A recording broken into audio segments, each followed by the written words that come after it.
భారత రాజ్యాంగ నిర్మాత బాబాసాహెబ్ డాక్టర్ బిఆర్ అంబేద్కర్ జయంతి వేడుకలు గ్రేటర్ వరంగల్ ప్రెస్ క్లబ్లో మొట్టమొదటిసారిగా ఘనంగా నిర్వహించారు. Greater Warangal press club committee ఆధ్వర్యంలో అంబేద్కర్ చిత్రపటానికి పూలమాల వేసి నివాళులర్పించారు.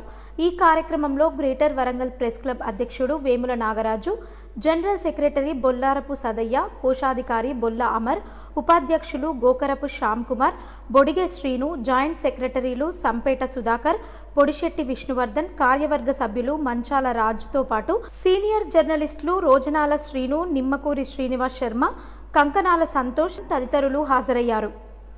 రాజ్యాంగ నిర్మాత డాక్టర్ బాబాసాహెబ్ అంబేద్కర్ జయంతి వేడుకలు ప్రెస్ క్లబ్లో ఈరోజు మొట్టమొదటిసారిగా నిర్వహించడం జరిగింది. ఆ మహానుభావునికి నివాళులర్పించడం మా బాధ్యతగా భావించి ఈ కార్యక్రమానికి శ్రీకారం చుట్టడం జరిగింది.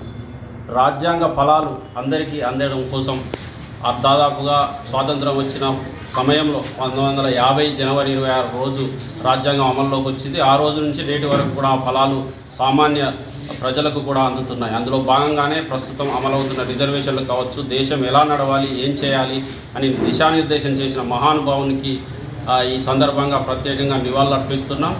రాజ్యాంగ నిర్మాత డాక్టర్ బిఆర్ అంబేద్కర్ గారి ఆశయ సాధనకు మేమంతా కూడా కృషి చేస్తామని ఈ సందర్భంగా తెలియజేస్తున్నాం.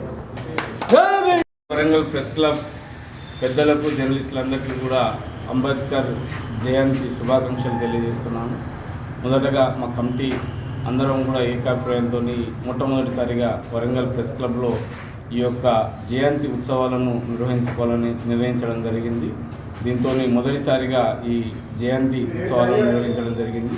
ముఖ్యంగా సమాజంలోని అన్ని వర్గాల అభ్యున్నతి కోసం, సంక్షేమం కోసం పాటుపడిన వ్యక్తి డాక్టర్ బిఆర్ అంబేద్కర్ గారు.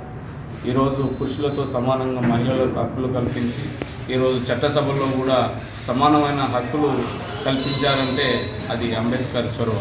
భారత రాజ్యాంగాన్ని రచించి ప్రపంచంలోనే ఒక అత్యున్నత రాజ్యాంగంగా తీర్చిదిద్దిన ఏకైక వ్యక్తి డాక్టర్ బిఆర్ అంబేద్కర్ గారు. ఆయన ఆశయ సాధన కోసం మా వంతు కృషి చేస్తామని, ప్రెస్ క్లబ్లోని సభ్యుల సంక్షేమానికి మా కమిటీ కట్టుబడి ఉన్నదని తెలియజేస్తున్నాం.